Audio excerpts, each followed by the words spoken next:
Question is an arc is in the form of A parabola with its axis vertical.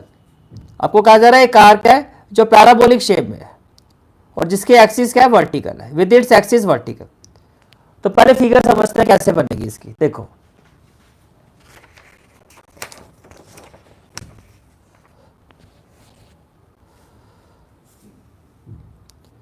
से ये हो गया आपका एक्स एक्सिस और ये हो गया आपका वाई एक्सिस, ये हो गया एक्स एक्सिस और ये हो गया वाई एक्सिस। अब क्वेश्चन में कहा गया an arc is in the form of A parabola with its axis vertical. तो हमने पैराबोला, ये हमने बना दिया पैराबोला, ये हो गया पैराबोला,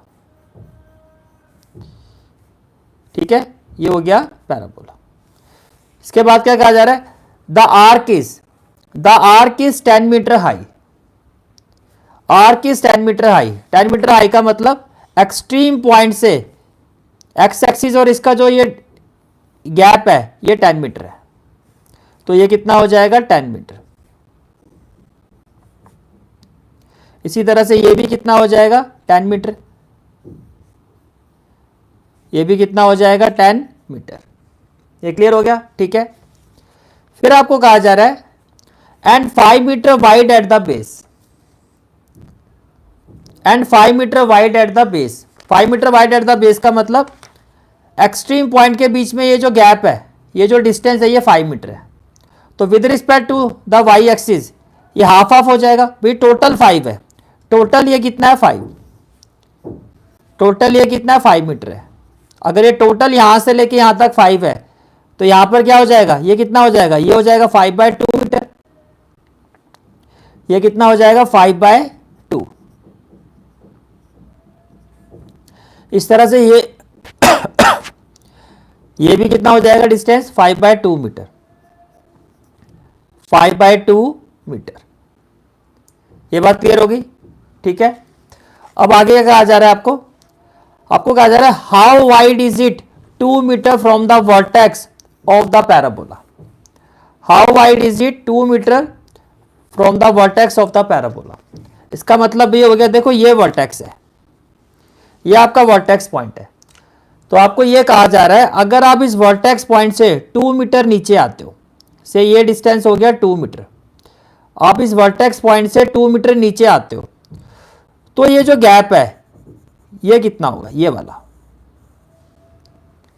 तो ये जो गैप है ये कितना होगा, कितना वाइड होगा। तो ये पैराबोला में ये जो गैप है वर्टेक्स से 2 मीटर नीचे आने के बाद पैराबोला के बीच में ये जो गैप है, ये जो विड्थ है ये कितनी होगी, ये देखो how wide is it 2 metre from the vertex of the parabola. कि भैया ये वर्टेक्स होता है, अगर वर्टेक्स से हम 2 मीटर नीचे आते हैं तो बताओ ये जो विड्थ है पैराबोला के, ये जो गैप है ये विड्थ है ये कितनी होगी। तो ये आपको रेड वाला जो ये गैप मैं आपको दिखा रहा हूं ये आपको फाइंड करना है, ये आपको फाइंड करना है। क्लियर हो गया, ठीक है। तो मान लेते हैं ये जो टोटल विड्थ है, इस टोटल विड्थ को हम W मान लेते हैं। मान लेते हैं ये जो विड्थ है यहां से लेके यहां तक ये कितना है, ये W है। ये कितना है आपका, ये W है। अब अगर ये W है, तो यहां से लेके यहां तक कितना हो जाएगा, आप कहोगे सर W/2 हाफ हो जाएगा ना, जितना भी टोटल है। जैसे ये पूरा 5 था तो 5/2, अब ये पूरा W है तो ये हो जाएगा W/2 और यहां से लेके यहां तक ये भी कितना हो जाएगा W/2। ये गैप भी W/2 और ये गैप भी W/2 हो जाएगा। इतनी बात समझ में आ गई, ठीक है। अब कैसे करोगे इस क्वेश्चन को, फर्स्ट ऑफ ऑल हम लिखेंगे late width at 2 meter, let width at 2 meter from vertex, let width at 2 meter from vertex be W। कि वर्टेक्स से नीचे जो 2 मीटर, वर्टेक्स से नीचे जैसे हम 2 मीटर नीचे आते हैं तो जो विड्थ होगी वो कितनी हमने ले लिया, इसको हमने ले लिया W। क्लियर हो गया? ठीक है, अब देखो ये जो पैराबोला है, ये पैराबोला है आपका डाउनवर्ड पैराबोला, और डाउनवर्ड पैराबोला की इक्वेशन क्या होती है? Standard equation x square equal to -4ay, equation of parabola, equation of parabola क्या होगा? X square equal to -4ay। अब देखो ये जो पैराबोला है वो इन दोनों पॉइंट से पास हो रहा है। अब अगर मैं आपसे पूछता हूं, बताओ भाई इस पॉइंट के कोऑर्डिनेट्स क्या होंगे? इस पॉइंट के कोऑर्डिनेट्स क्या होंगे? तो आप कहोगे सर एक्स एक्सिस में यहां से लेके यहां तक जो इसका डिस्टेंस है वो 5/2 है, तो इसका एक्स पॉइंट तो हो जाएगा 5/2, और वाई एक्सिस में जो इसका डिस्टेंस है इस पॉइंट का वो कितना है? 10, लेकिन ये बिलो द ओरिजिन है तो ये हो जाएगा -10। इसी तरह से अगर इस पॉइंट की बात करते हैं, इस पॉइंट में जो एक्स पॉइंट होगा वो -5/2 हो जाएगा जब कोऑर्डिनेट्स में लिखोगे, और y क्या है? बिलो द ओरिजिन, तो y यहां पे भी क्या होगा? -10। अब इस पॉइंट के कोऑर्डिनेट्स -5/2 -10, या इस पॉइंट के कोऑर्डिनेट्स क्या है? 5/2 -10। किसी भी एक पॉइंट को पैराबोलिक इक्वेशन में हम सेटिस्फाई करवाएंगे। अब चाहे आप इसको करवाओ चाहे इसको करवाओ, बात समझ में आ रही है? चलो मैं इसको करवा के आपको चेक करवाता हूं, दोनों से आंसर सेम ही आता है। इट पासिस थ्रू, तो ये जो पैराबोलिक इक्वेशन है, ये जो पैराबोला है, it passes through, it passes through किस पॉइंट से पास हो रहा है?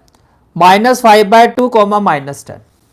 It passes through -5/2 -10। अब x की जगह इसको रखो तो क्या हो जाएगा? Which implies -5/2 whole power 2 equal to -4a, और y की जगह क्या हो जाएगा? -10। y की जगह क्या हो जाएगा? -10, विच इंप्लाइज -5 का स्क्वायर क्या होगा? 25, और 2 का स्क्वायर क्या होगा? 4, और माइनस माइनस क्या होगा? प्लस, ये हो जाएगा 40a, ये क्या हो जाएगा? 40a।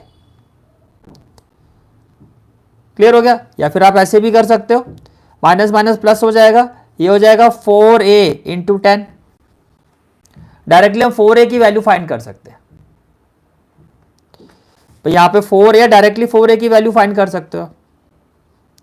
तो 4a क्या हो जाएगा? 4a will be equal to 25, ये मल्टीप्लाई हो रहा है, यहां आके डिवाइड होगा, 10 4 जा क्या हो जाएगा? 40। नाउ 5 5 जा 25, 5 8 जा 40। अब 4a की वैल्यू डायरेक्टली इसमें पुट कर दो,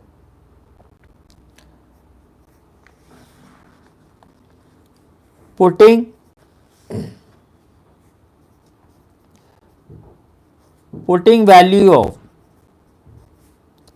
4a इन इक्वेशन 1 क्या था? X square equal to -4a, 4a की वैल्यू क्या आई है? 5/8, तो ये हो जाएगा -5/8, और इंटू में क्या हो जाएगा? y।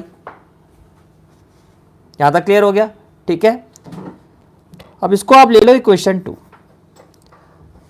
अब देखो यहां पर ये जो पैराबोला है, यहां पर ये इन दो पॉइंट से भी तो पास हो रहा है, ये जो पैराबोला है वो इन दोनों पॉइंट से भी पास हो रहा है, बात समझ में आ रही है? ठीक है, तो अगर मैं बात करता हूं ये वाला जो पॉइंट है, ये वाला पॉइंट, इसके कोऑर्डिनेट्स क्या होंगे?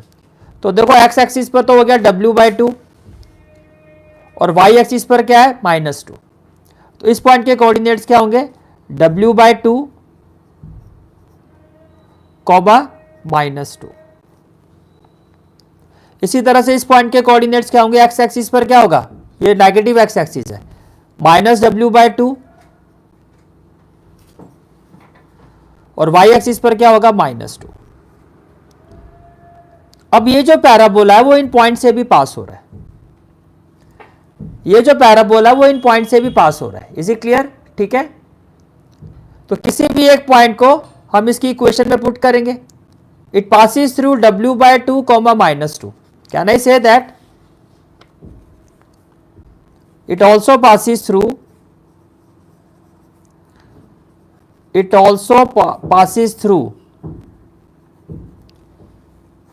w/2, -2। तो x की जगह w/2 पुट कर दो, तो ये हो जाएगा w/2 होल पावर 2 -5/8 -5/8 और y की जगह क्या हो जाएगा -2। y की जगह क्या हो जाएगा -2 विच इम्प्लाइज, तो देखो ये हो जाएगा w²/4 विच इम्प्लाइज w²/4 और माइनस माइनस क्या हो जाएगा प्लस, ये प्लस हो जाएगा 2 1 जा 2 2 4 जा 8, तो ये हो जाएगा 5/4 माइनस माइनस प्लस 5/4, तो इक्वल टू में क्या हो जाएगा 5/4। क्लियर हो गया? ठीक है, अब देखो 4 से 4 कैंसिल, स्क्वायर यहां जाएगा, स्क्वायर यहां जाएगा, तो w इक्वल टू क्या हो जाएगा √5। w विड्थ है, विड्थ नेगेटिव नहीं होगी तो प्लस माइनस नहीं लेना है, और √5 की अप्रोक्सीमेट वैल्यू क्या होती है 2.23 metre. And this is the final answer of this question. This is the final answer of this question. Again extremely important question, extremely important question, question number 2, question number 2। Is it clear? ठीक है,